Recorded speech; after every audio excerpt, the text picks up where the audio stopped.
CHAPTER XI. Of Black Ivory, by R.M. Ballantyne. CHAPTER XI. Reveals Disco's opinions about savages, and the savage's opinions of Disco, and other weighty matters. As 2 or 3 of Harold's people were not very well just at that time, he resolved to remain at Kambira's village for a few days to give them rest, and afterwards to push on to the country of his friend Chimbolo. This arrangement he came to the more readily that he was short of provisions, and Kambira told him that a particular part of the country near the shores of a lake not far distant abounded with game of all sorts. To Disco Lillihammer he explained his plans next day, while that worthy, seated under the shade of a banyan tree, was busily engaged with what he styled his "mornin' duties," namely, the filling and smoking of his cutty pipe.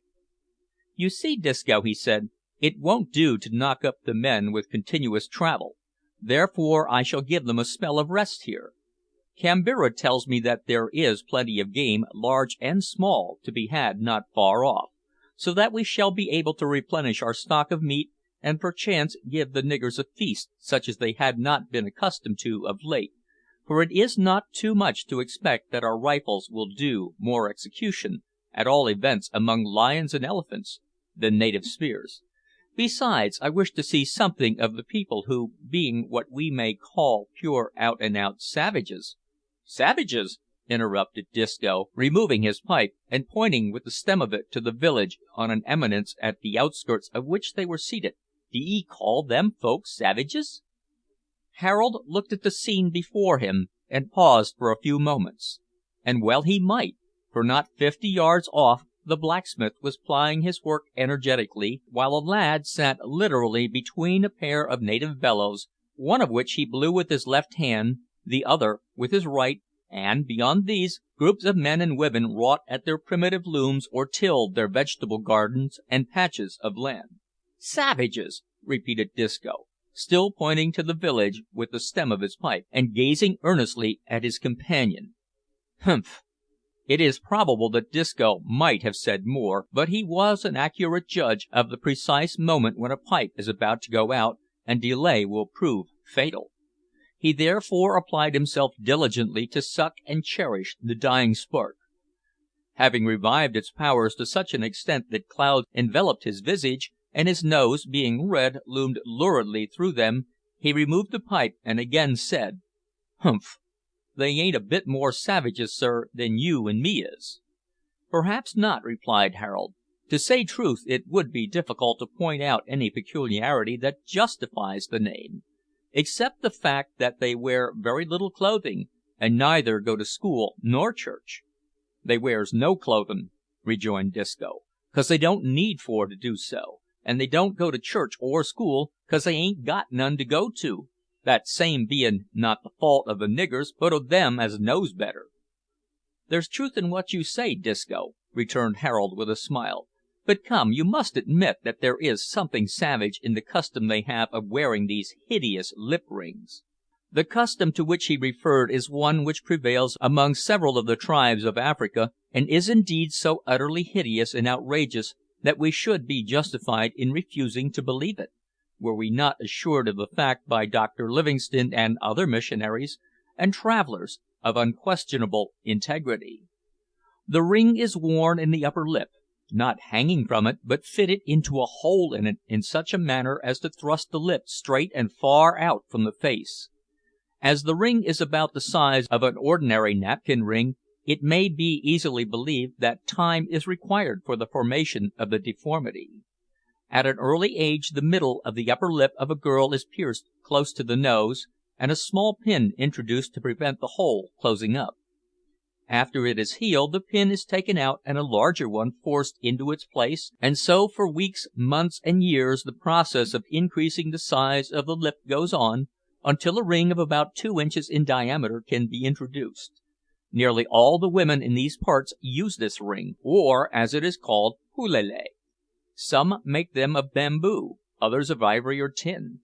When a wearer of the pelele smiles, the action of the cheek muscles draws the lip tight, which has the effect of raising the ring towards the eyebrows, so that the nose is seen in the middle of it, and the teeth are exposed, a revelation which shows that the latter have been chipped to sharp points, so as to resemble the teeth of a cat or crocodile.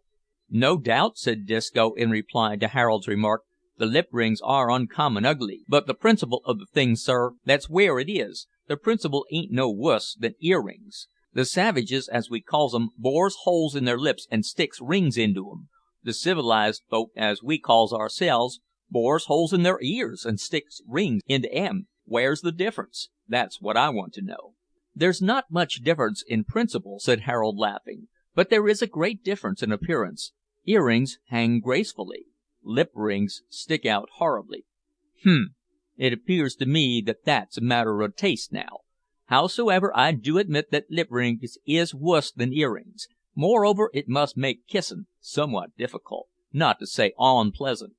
But, as I said before, so I says again, it's all in the principle where it lies. Why, look here, sir, savages, as we call 'em, wear brass rings round their necks. Our women wear gold and brass chains. The savages wear anklets, we wear bracelets. They have no end o' rings on their toes, we have 'em on our fingers.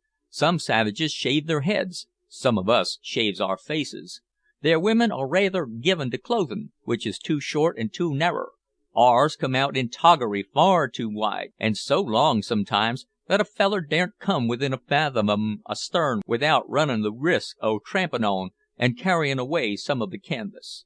The savage women frizzes out their hair into most fantastical shapes, till the very monkeys has to hold their sides, sittin' in the trees larfin' at 'em, and what do we do in regard to that? Why, some of our women puts on a mixture o' hairy pads, and combs, and pins, and ribbons, and flowers in a bundle about twice the size o' their heads, all jumbled together in such a way as to defy description. And if the monkeys was to see them, they'd go off into such fits that they'd bust altogether and the race would become extinct in Afriky. No, sir, it's my opinion that there ain't no such thing as savages, or, if you choose to put it t'other way, we're all savages together." Disco uttered the last part of his speech with intense energy, winding it up with the usual slap on the thigh, delivered with unusual fervour, and then, becoming aware that the vital spark of the cuddy had all but fled, he applied himself to its resuscitation, in which occupation he found relief to his feelings, and himself formed a brilliant illustration of his remarks on savage customs. Harold admitted that there was much truth in what he said, but rather inclined to the opinion that of the two sets of savages the uncivilised were, if anything, the wildest. Disco, however, contrary to his usual habits, had nailed his colours to the mast on that point and could not haul them down. Meanwhile, Harold's opinion was to some extent justified by the appearance of a young man, who, issuing from the jungle close at hand, advanced towards them. Most of the men at the village displayed a good deal of pride, if not taste, in the arrangement of their hair. Some wore it long and twisted into a coil which hung down their backs, others trained and stiffened it in such a way that it took the form of buffalo horns, while some allowed it to hang over the shoulders in large masses, and many shaved it either entirely or partially in definite patterns. But the young dandy who now approached outdid all others, for he had twisted his hair into innumerable little tails, which, being stiffened by fillets of the inner bark of a tree, stuck straight out and radiated from the head in all directions. His costume otherwise was simple enough, consisting merely of a small kilt of white calico. He was accompanied by Antonio. "We've be come from Kambira," said the interpreter, "to tell you for come to feast." "All right," said Disco, rising, "always ready for wittles if you only gives us an hour or two between times. I say, Tony," he had by that time reduced the interpreter's name to this extent, "ask this feller what he means by makin' sich a guy of hisself." "Him say it look well," said Antonio, with a broad grin. "Looks well, eh? And ask him why the women wear that abominable pelele." When this question was put to the black dandy, he looked at Disco evidently in surprise at his stupidity. "Because it is the fashion," he said. "They wear it for beauty, to be sure. Men have beards and whiskers, women have none, and what kind of creature would woman be without whiskers and without a pelele? She would have a mouth like a man, and no beard. The bare idea of such a state of things tickled the dandy so much that he went into roars of laughter, insomuch that all the radiating tails of his head quivered again. The effect of laughter and tails together was irresistible. Harold, Disco, and Antonio laughed in sympathy till the tears ran down their cheeks, and then returned to the village where Kambira and his chief men awaited them. While enjoying the feast prepared for them, Harold communicated his intentions and desires to the chief, who was delighted at the prospect of having such powerful allies on a hunting expedition. The playful Obo, meanwhile, was clambering over his father's person like a black monkey. He appeared to be particularly fond of his father, and as love begets love, it is not surprising that Kambira was excessively fond of Obo. But Obo, becoming obstreperous, received an amicable punch from his father, which sent him headlong into a basket of boiled hippopotamus. He gave a wild howl of alarm as Disco snatched him out of the dish, dripping with fat, and set him on his knee. "There, there, don't blubber," said the seaman, tenderly wiping off the fat, while the natives, including Kambira, exploded with laughter. "You ain't burnt, are you?" As Obo could not reply, Disco put his finger into the gravy from which the urchin had been rescued, and satisfied himself that it was not hot enough to have done the child injury. This was also rendered apparent by his suddenly ceasing to cry, struggling off Disco's knee, and renewing his assaults on his easy-going father.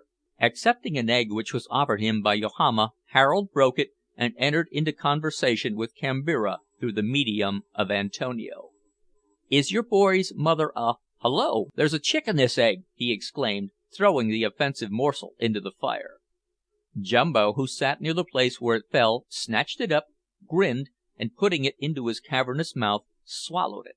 "Dem's betterer wid chickies," he said, resuming his gravity and his knife and fingers, forks being held by him in light esteem. "Ask him, Antonio, if Obo's mother is alive," said Harold, trying another egg, which proved to be in better condition. The interpreter, instead of putting the question without comment, as was his wont, shook his head, looked mysterious, and whispered, "No better ask that. Him's lost him's wife. The slave hunters cotch her some time ago, and carry her off when him's away hunting.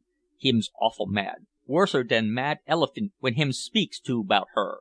Harold, of course, dropped the subject at once, after remarking that he supposed Yohama was the child's grandmother. "Yis," said Antonio, "she be Kambira's mudder, and Obo's grandmudder, bof at once." This fact was, we may also say, self-evident, for Obo's attentions and favours were distributed exclusively between Yohama and Kambira, though the latter had unquestionably the larger share. During the course of the feast beer was served round by the little man who had performed so deftly on the violin the previous evening. "Drink," said Kambira hospitably. "I am glad to see my white brothers here. Drink, it will warm your hearts." "Ay, and it won't make us drunk," said Disco, destroying Jumbo's peace of mind by winking and making a face at him as he raised the calabash to his lips. "Here's long life to you, Kambira, and death to slavery." There can be no doubt that the chief and his retainers would have heartily applauded that sentiment if they had understood it, but at the moment Antonio was too deeply engaged with another calabash to take the trouble to translate it. The beer, which was pink and as thick as gruel, was indeed too weak to produce intoxication unless taken in very large quantities. Nevertheless, many of the men were so fond of it that they sometimes succeeded in taking enough to bring them to the condition which we style fuddled. But at that time the particular brew was nearly exhausted, so that temperance was happily the order of the day. Having no hops in those regions, they were unable to prevent fermentation, and are therefore obliged to drink up a whole brewing as quickly as possible after it is made.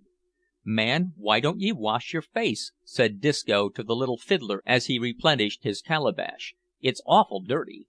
Jumbo laughed, of course, and the small musician, not understanding what was said, followed suit out of sympathy. "Wash him's face!" cried Antonio, laughing. "Him would as soon cut off him's head. Manganja nevair wash." "Ah me, you laugh if you hear de womans ask me yesterday, 'Why you wash?' dey say. 'Our men nevair do.' Ho, ho, dey looks like it too." "I'm sure that cannot be said of Kambira, or any of his chief men," said Harold. "Perhaps not," retorted Antonio, "but some of 'em never wash. Once 'pon a time one man o' dis tribe foller a party me was with, not go way for all we tell 'em. He said we shoot 'em, no matter, him's foller still. At last we say, `You scoundrel, we wash you!' Ho, how him's run! Just like zebra wid lion at um's tail. Never see 'em after dat, never more." "What a monstrous ugly fellow that is sitting opposite Kambira on the other side of the fire, the fellow with the half shaved head," said Disco in an undertone to Harold during a temporary pause in eating. "A well made man, however," replied Harold. "I say, Disco," he added, with a peculiar smile, "you think yourself rather a good looking fellow, don't you now?" The worthy seaman, who was indeed an exceptionally good looking tar, modestly replied, "Well now, as you have put it so plump, I don't mind if I do confess that I've had some wild suspicions of that sort now and then."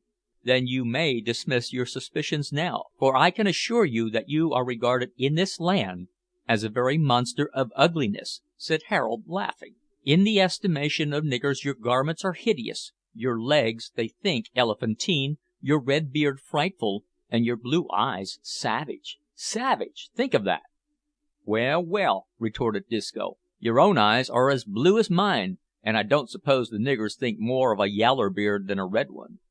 "True, Disco, we are both ill favoured fellows here, whatever we may be elsewhere. However, as we don't intend to take Manganja wives, it won't matter much. But what think you of our plan, now that Kambira is ready to fall in with it?" "It seems a good one. When do we start?" "To morrow," said Harold. "Werry good," replied Disco. "I'm agreeable." The morrow came, and with the early light all the people turned out to witness the departure of the hunters. Scouts had been previously sent out in all directions to make sure that no enemies or slave traders were at that time in their immediate neighbourhood, and a strong force of the best warriors was left to guard the village. Of Harold's band, two half castes, Jose and Oliveira, volunteered to stay in camp with the guard, and two, Songolo and Mabruki, the freemen of Quillimane, remained in the village to recruit their health, which had failed. Chimbolo likewise remained, the wounds on his back not having healed sufficiently to admit of the hard labour of hunting. All the rest accompanied the hunters, and of these the three Makololo men, Jumbo, Zombo, and Masiko, were incomparably the best and bravest. Of course the volatile Antonio also went, being indispensable. On setting out, each man with his sleeping mat on his back and his little wooden pillow hung at his neck, there was a great deal of shouting and ho-hoing and well wishing on the part of those who remained behind, but above all the noise there arose a shrill cry of intense and agonising despair. This proceeded from the small windpipe of little Obo, who had not until the last moment made the appalling discovery that Kambira was going away without him.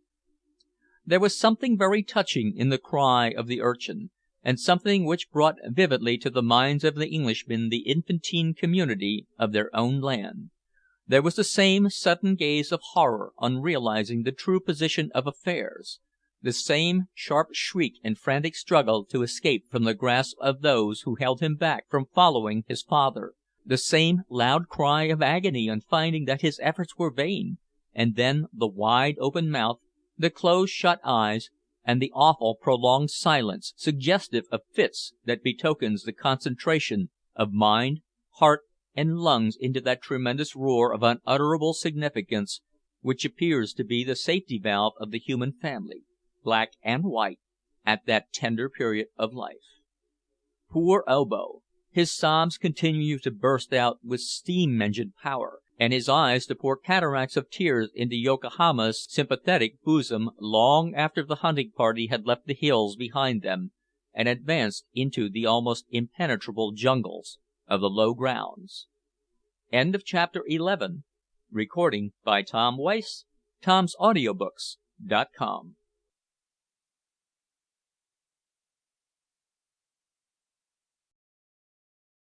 12 of Black Ivory by R.M. Ballantyne. This recording is in the public domain. Chapter 12 describes a hunting expedition which was both exciting and successful. Down by the reedy margin of a pretty large lake where wildfowl innumerable made the air vocal with their cries by day, and frogs in numbers inconceivable chirped and croaked a lullaby to men who slept, and a symphony to beasts that howled and growled and prowled at night in bush and brake, Kambira pitched his camp. He did not indeed select the moist level of the fever-breeding marshes, but he chose for his temporary habitation the dry summit of the wooded hill which overlooked the lake. Here the natives of the neighbourhood said that elephants had been lately seen, and buffaloes, zebras, etc., were all at times numerous. After 2 long days' march they had reached the spot and encamped late in the evening. Next morning early the business of the expedition began. Various parties of natives, armed with bows and arrows and spears, were sent out in different directions, but the principal band was composed of Kambira and his chief men, with Harold and his party. They did not go far before game was found. Guinea fowl were numerous, and those who were armed with bows soon procured a goodly supply of these, but our travellers did not waste their energies or powder on such small game. Besides these, monkeys peeped inquisitively at the hunters from among the trees, and myriads of turtle doves were seen in the covers. As they advanced, wild pigs, elands, waterbucks, koodoos, and other creatures were seen in herds, and the natives dropped off or turned aside in pursuit of these, so that ere long the band remaining with Kambira was reduced to about 40 men. Coming to a small river in which were a number of deep pools and shallows, they saw several hippopotami lying asleep, their bodies nearly all out of the water, appearing like masses of black rock in the stream. But at the same place they discovered fresh traces of elephants and buffaloes, therefore the hippopotami were left unmolested, save that Harold sent a bullet amongst them, partly to let the natives hear the report of his gun, and partly to see how the animals would take it. They all started to their feet at once, and stared around them with looks of stolid surprise that were almost equal to the looks of the natives, to whom firearms were little known, except by report. Another shot sent the whole herd with a heavy plunge into deep water. "It's a queer country," observed Disco when they had resumed their march. "Just look at them there lizards with red and blue tails running about among the rocks and eatin' up the white ants like 1 o'clock." Disco might have said like 12 o'clock, if numbers would have added to the force of his remark, for the little creatures referred to were miraculously active in pursuit of their food. "But I s'pose," continued Disco, "the niggers would think our country a queerer place than this." "Undoubtedly they would," replied Harold. "Just fancy what would be the feelings of Kambira if he were suddenly transported into the heart of London." "Hallo!" exclaimed Disco, stopping suddenly and pointing to one of the men in advance, who had crouched and made signals to his friends to halt. "Breakers ahead, eh?" "More likely buffaloes," whispered Harold, as he cocked his rifle and advanced quickly with Kambira, who carried a short spear or javelin. On reaching an opening in the bushes a small herd of zebras was observed not much more than 100 yards in advance. "Will the white man's gun kill so far?" asked the chief, turning to Antonio. The interpreter made no reply, but pointed to Harold, who was in the act of taking aim. The loud report was followed by the fall of the nearest zebra. Disco also fired and wounded another, which bounded away in wild alarm with its fellows. The natives yelled with delight, and Disco cheered in sympathy. "You've hit him," said Harold, as he reloaded. "Ay, but I han't disabled him. Better luck next time. I think I took him somewhere on the port bow." "If by that you mean the left shoulder," returned Harold with a laugh, "it's likely he won't run far. What does Kambira think of the white man's gun?" he added, turning round. The tall chief nodded approvingly, and said, with a grave countenance, "Good, good, it is good, better than this," shaking his short spear.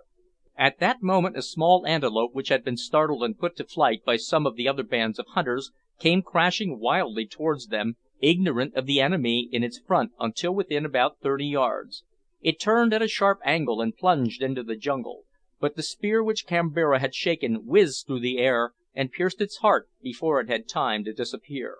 "A splendid heave!" cried Disco with enthusiasm. "Why, man alive, you'd make your fortin as a harpooner if ye was to go to the whale fishin'. Hallo! there's somethin' else. Why, the place is swarmin'. It's for all the world like a zoological gardens let loose." As he spoke, the hoofs of a herd of ponderous animals were heard, but the rank grass and underwood concealed them entirely from view. The whole party rushed to the nearest opening, and were just in time to see the tail of an irate buffalo make a magnificent flourish in the air as its owner plunged into cover. There was no further attempt at conversation after this. The near presence of large game was too exciting, so that merely a word of advice, direction, or inquiry passed as the party advanced rapidly, one or two of the most active going before as pioneers. While Disco was striding along with flashing eyes, rifle ready, and head turning from side to side in momentary expectation of something bounding suddenly out of somewhere, he chanced to cast his eyes upward, and, to his horror, beheld two huge serpents coiled together among the branches of a tree close to his head. Uttering a yell of alarm, for he entertained an almost superstitious dread of serpents, he fired blindly upwards, and dashed to one side so violently that he tumbled himself and Harold into a bush of wait a bit thorns, out of which the laughing natives found it difficult to extract them. "What is the matter, man?" said Harold somewhat testily. "Have a care! Look! Avast! A bite'll be death, and no mistake!" cried Disco, pointing to the reptiles. Harold fired at once and brought them both down, and the natives, attacking them with sticks, soon killed them. "No fear," said Antonio with a chuckle, "dem not harm nobody, though ums ugly and big enough." This was true. They were a couple of pythons, and the larger of the two, a female, was 10 feet long, but the python is a harmless creature. While they were talking, smoke was observed to rise from an isolated clump of long grass and bushes not far from the banks of the river, much to the annoyance of Kambira, who feared that the fire might spread and scare away the game. It was confined, however, to the place where it began, but it had the effect of driving out a solitary buffalo that had taken refuge in the cover.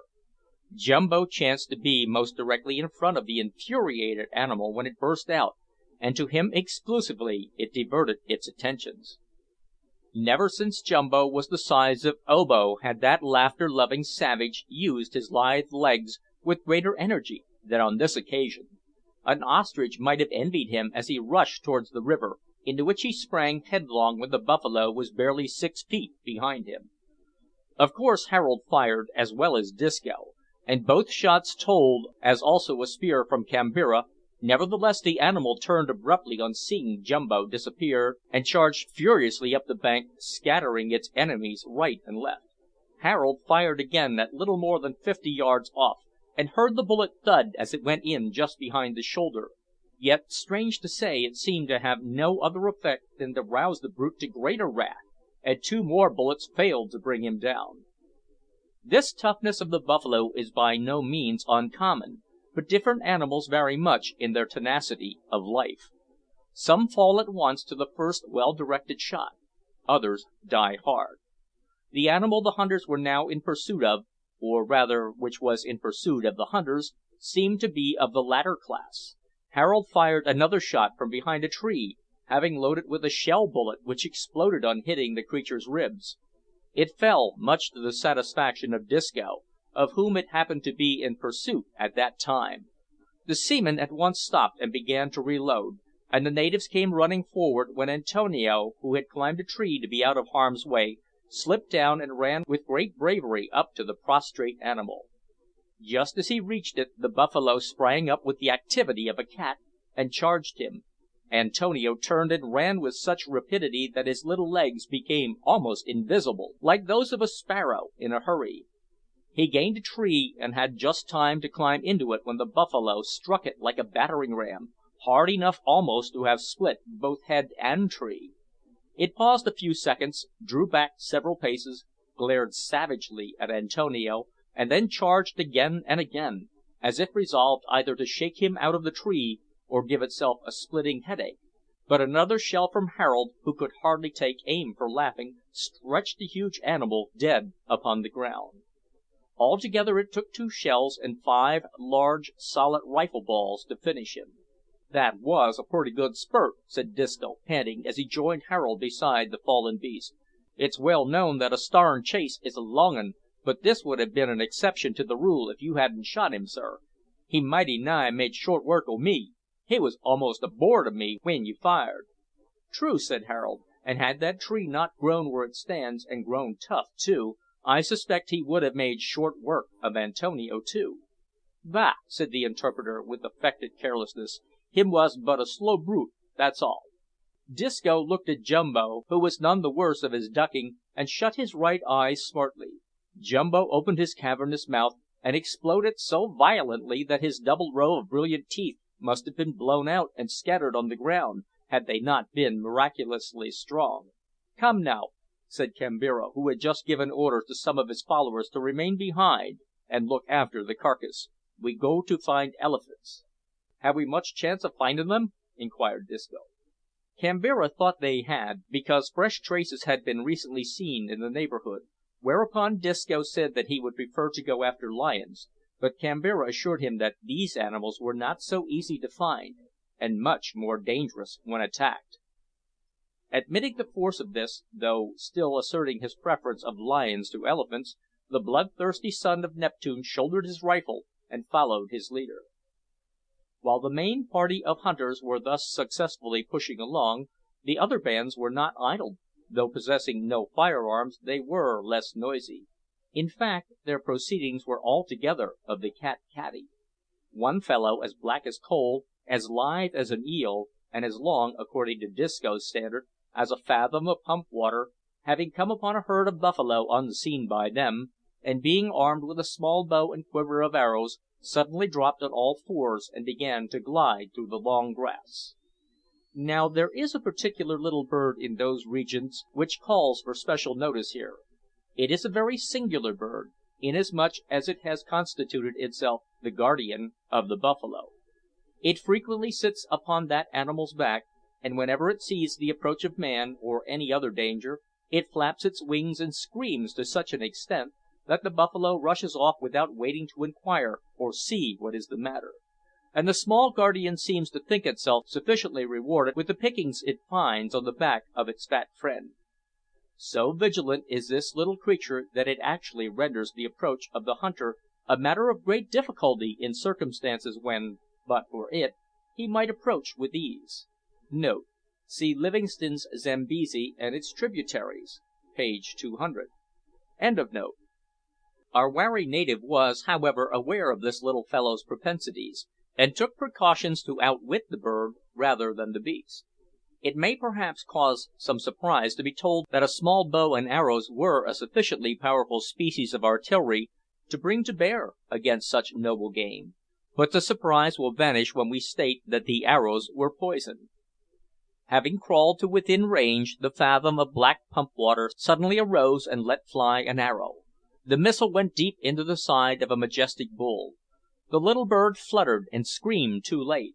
The bull at once dashed away at full speed, starting off the whole herd in alarm. The black fathom followed at the top of his speed, and was joined by a number of other black fathoms, who were quite aware of what had been done. The buffaloes were soon out of sight, but the fathoms followed the trail with the unerring pertinacity of fate. After a long run they came up with the stricken bull, which had fallen behind its fellows, and waited patiently until the poison took full effect. In a short time the animal fell, and the successful hunters fell to work upon his carcass with their knives. Leaving them thus employed, we will return to Kambira and his friends. They had not gone far when a fine water buck was observed feeding beside a creek. Kambira laid his hand on Harold's shoulder and pointed to it with a smile, which might have been interpreted, "Now then, there's a chance for you."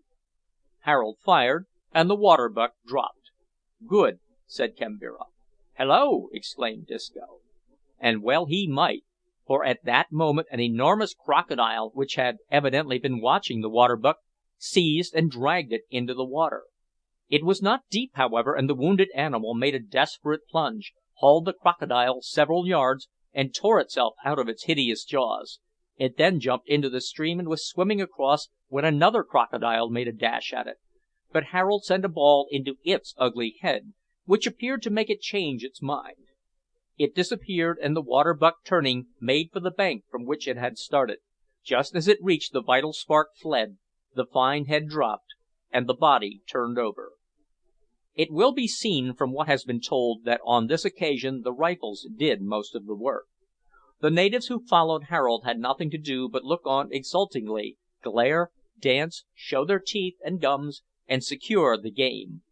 We cannot, perhaps, expect the good-natured reader to follow us through all the details of that day's work, but it would be unpardonable were we to close the chapter without referring to the principal event of the day, which occurred a couple of hours after the shooting of the water-buck.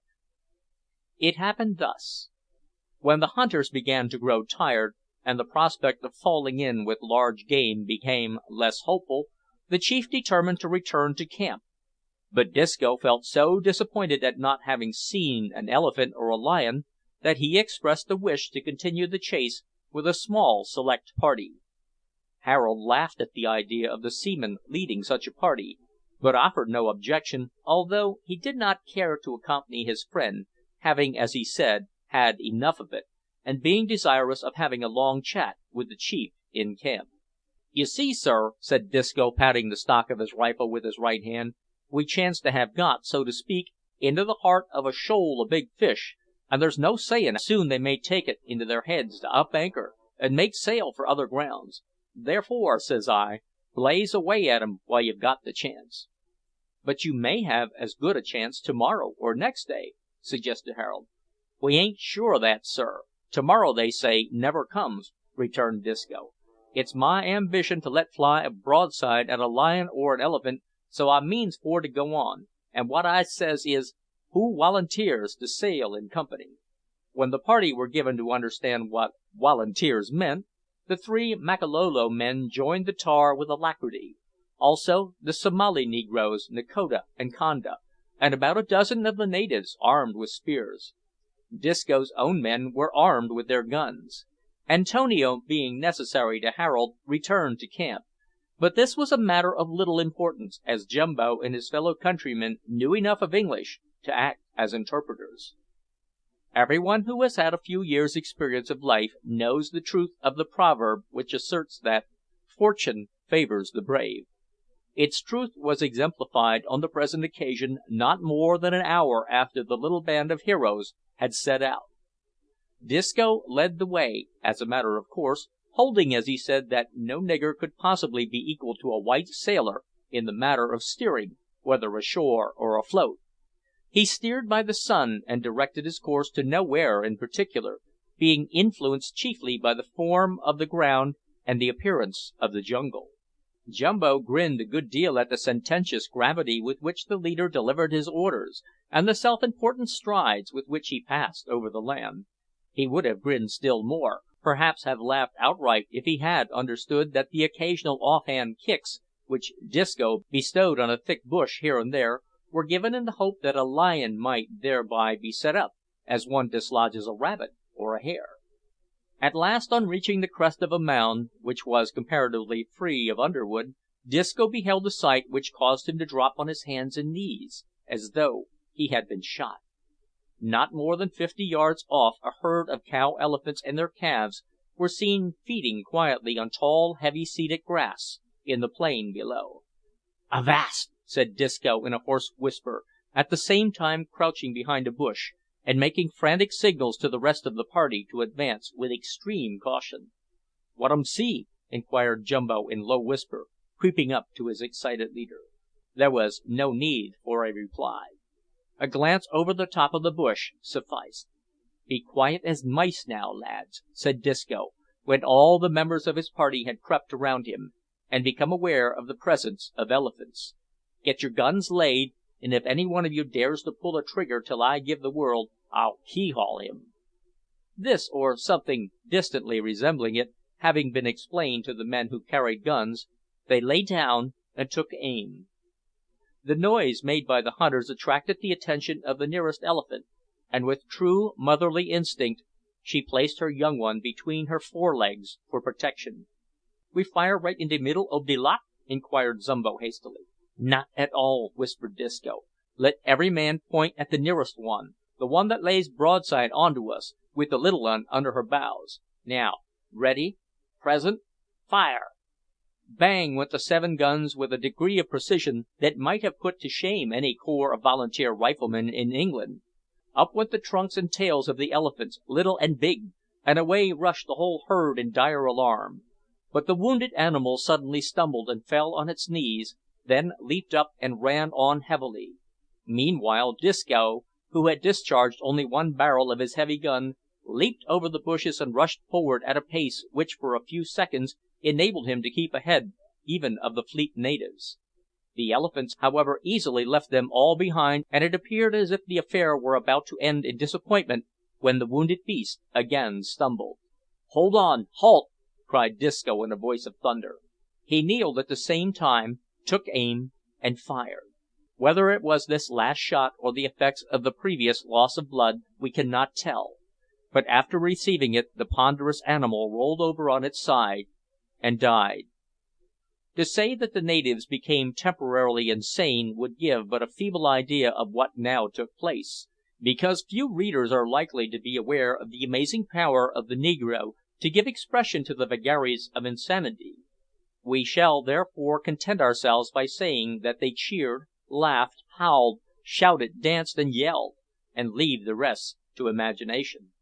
"Now then, boys, avast howlin'! Clap a stopper on your bellows, Willie!" said Disco, in a boatswain's roar that effectually quelled the tumult. "Cut off to camp, every mother's son o' you, and bring up Kambira and all the boys, with as many knives and dishes as ye can muster, for this mountain o' flesh ain't goin' to be cut up in a hurry, and the sun won't be long o' goin' to bed. Away with 'ee! Let's see how you can wag your black legs, and I'll keep watch over the carcass. If anything comes to have a look at it, a lion for instance, so much the worse for the lion." It was in vain that Jumbo explained there was no necessity for sending more than one of the party to the camp. Disco was a strict disciplinarian, and having given the order enforced it in a manner which admitted of no disobedience. They therefore departed, leaving the seaman seated on the elephant, smoking his pipe with his gun beside him. But Jumbo did not go far. He soon turned aside from his companions and returned to the scene of the hunt, resolved, if possible, to give his leader a fright. Gaining the skirts of the jungle which surrounded the open space where Disco kept watch, he crept cautiously as near to him as possible. Disco sat smoking and eyeing the elephant with a smile of satisfaction. Presently he rose, retreated a few yards from the carcass, and stood admiring it with his head on one side, as if it were a picture and he a connoisseur. He had in this act approached somewhat nearer to Jumbo, who saluted him with a most awful growl. No monkey in Africa could have dropped its pipe had it been a smoker, or sprung to seize its gun had it been a sportsman, with greater agility than did Disco Lillihammer on that trying occasion.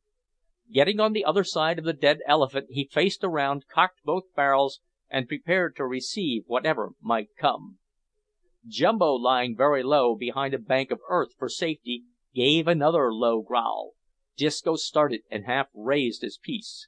Jumbo then threw a large stone towards a neighbouring bush, which it struck and caused to rustle. This was enough for Disco, who took a quick aim and let fly the contents of both barrels into the bush. Jumbo noiselessly but swiftly crept back into the woods, chuckling as he went, leaving Disco to reload in wild haste. But his haste was uncalled for. There was no more growling, no more rustling in the bushes. "I've done for him," muttered Disco, after waiting patiently at the ready for some time. "But it won't do for me to venture up to it all by myself. P'raps it's a lion, and they do say it's chancy work to go near a wounded lion. To be sure the growl wasn't so loud as I'd have expected o' the king o' the forest, but then they don't always growl loud. Anyway, I'll keep a bright lookout and wait till the niggers return." Philosophising thus, the bold seaman mounted guard over the elephant. Meanwhile, Jumbo, having got out of earshot of his friend, indulged in a loud laugh and made after his friends, but observing the visage of a small yellow coloured monkey among the leaves overhead, a thought flashed into his mind and induced him to change his plans. Throwing his spear dexterously, he transfixed the monkey and brought it down. Returning with great caution to the bush into which Disco had fired, and gliding with the noiseless motion of a snake the latter part of the way, he placed the dead monkey on the ground and left it there. It was by that time too late to overtake his comrades. He therefore waited until they returned, and then joined the party in rear, as though he had followed them from the camp. The same wild exhibition of delight was about to be enacted when the party came trooping up, but Disco quickly checked it by the astounding announcement that he thought he had shot a lion, or something o' that sort. "You don't mean it!" said Harold, rather excited. "All I know is," said Disco, "that I heerd somethin' uncommon like a lion growl twice in yonder bush, and saw the bush move too, so I fired a broadside that seemed to finish him at once, for there was no more rustlin' after that." "And no more growlin'?" asked Jumbo, with much simplicity of countenance. "Not a growl, nor nothin' else," answered Disco. "Well, get your guns ready, lads," said Harold, "and stand by to fire while we go and search the bush." So saying, Harold and Disco advanced together with their rifles ready, while the natives, who were more or less alarmed, according to their respective degrees of courage, scattered in a semicircle, well in rear. Kambira, armed with a spear, kept close to Harold, and Jumbo, with unwonted bravery, walked alongside of Disco. Antonio, quietly retiring, took refuge in a tree. "You sure you hit him?" inquired Jumbo in a whisper. "Can't say I'm sure," replied Disco, "but we'll soon see." "Was um's growl very bad?" asked Jumbo. "Hold your long tongue," said Disco testily, for he was becoming excited. "Look, see dere!" exclaimed Jumbo in an energetic whisper. "What? Where?" "Look, right through de bush dis way dere don't you see um's skin? T'odder side fire." "Why, eh!" exclaimed Disco, peering keenly through the leaves. "Yellow hair yes, it's " Stopping abruptly, he pointed his gun at the bush, and poured the contents of both barrels into it. Then, clubbing his weapon and brandishing it into the air, he uttered a wild cry, went crashing through the bush, and next moment stood aghast before the yellow monkey, whose little carcass he had almost blown to atoms. We won't chronicle the roars of laughter, the yells of delight that followed, the immense amount of chaffing, the innumerable witticisms and criticisms that ensued. No, regard for the gallant seaman constrains us to draw a veil over the scene and leave it, as we have left many things before, and shall leave many things yet to come, to the reader's vivid imagination. Fortunately for Disco, the superior attractions of the dead elephant soon drew off attention from this exploit. The natives proceeded to cut up the huge mass of meat, and this was indeed an amazing spectacle. At first the men stood round the carcass in dead silence, while Kambira delivered a species of oration, in which he pointed out minutely the particular parts of the animal which were to be apportioned to the headmen of the different fires of which camp was composed, the left hind leg and the parts around the eyes being allotted to his English visitors. These points settled, the order was given to cut up, and immediately the excitement which had been restrained burst forth again with tenfold violence. The natives seemed to be quite unable to restrain their feelings of delight, as they cut away at the carcass with spears and knives. They screamed as well as danced with glee. Some attacked the head, others the flanks, jumping over the animal or standing on it the better to expedite their operations. Some ever and anon ran off screaming with masses of bloody meat, threw it on the grass, and went back for more, while others, after cutting the carcass open, jumped inside and wallowed about in their eagerness to reach and cut out the precious fat, all talking and shouting at the utmost pitch of their voices. "Well, now," said Disco to Harold, with a grin of amusement, "the likes o' that I never did see nowheres. Cuttin' up a Greenland whale is nothin' to it." "Come," said Harold, checking his laughter and seizing an excited negro by the shoulder, "no fighting allowed." This had reference to two who chanced to have taken a fancy for the same mass of meat, and were quarrelling so violently over it that blows seemed on the point of following, but having left off part of their superabundant energy in words, they rushed back to expend the remainder on their dead friend. Suddenly a sharp agonised yell was heard inside the carcass. Next moment Zombo jumped out all bloody and furious, holding up his right hand. While groping about inside, one of his two eager comrades outside had laid about rather incautiously with his knife, drove it through the meat, and sliced Zombo's left hand.